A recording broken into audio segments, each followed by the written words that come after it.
നമ്മുടെ മക്കൾക്ക് നമ്മൾ കൊടുക്കേണ്ട ഏറ്റവും നല്ല ഗിഫ്റ്റ് എന്ന് പറയുന്നത് ഒരു ബെസ്റ്റ് പാരന്റ് ആവുക എന്നതാണ്.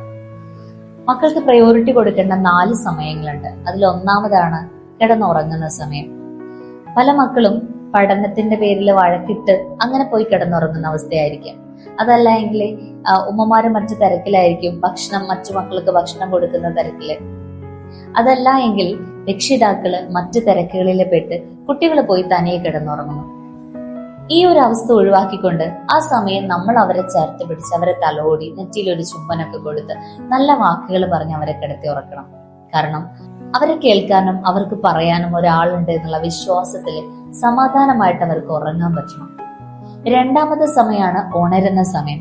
ഈ സമയത്ത് ഒട്ടുമിക്ക വീടുകളിലും ഒരു ബഹളമയമാക്കിയിട്ടുള്ള സമയമായിരിക്കും. നേരത്തെ ഉണരാത്തതിന്റെ പേരിൽ നീ ഇത്ര സമയം കടന്നുറങ്ങ് പോത്തുപോലെ എന്നൊക്കെ പറഞ്ഞ ഡയലോഗുകളും ചട്ടകം കൊണ്ട് പുറകെ ഓടുന്നതും അതുപോലെ പുതപ്പ് വലിച്ചെടുക്കുന്നതും വെള്ളം കൊണ്ടുപോയി മുഖത്ത് ഒഴിക്കുന്നതും തുടങ്ങി ഒരുപാട് കലാപ്രകടനങ്ങൾ നടക്കുന്ന സമയമായിരിക്കും. നമ്മുടെ മക്കള് സന്തോഷത്തോടെ ഉണരേണ്ട സമയമാണത്.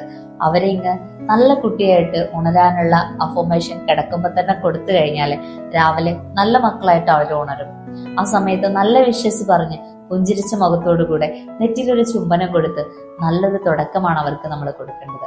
മൂന്നാമതായിട്ട് അവർ സ്കൂളിലേക്ക് പറഞ്ഞു വിടുന്ന സമയമാണ്. ഈ സമയത്ത് ജോലി തിരക്കിനിടയിൽ ധൃതി പിടിച്ചാ നീ പോയിക്കോ എന്ന് പറഞ്ഞൊരൊറ്റ വാക്കിൽ അവരെ അങ്ങ് പറഞ്ഞു വിടുന്നതിന് പകരം ആ സമയം അവർ പോകുന്ന വഴിയിലേക്ക് നമ്മൾ എത്തി അവർക്ക് സലാം കൊടുത്ത് വിഷ് ചെയ്ത് ഉമ്മ കൊടുത്ത് ആ ചേർത്ത് പിടിക്കലോട് കൂടെ തന്നെ വേണം അവരെ സ്കൂളിലേക്ക് പറഞ്ഞു വിടാന്.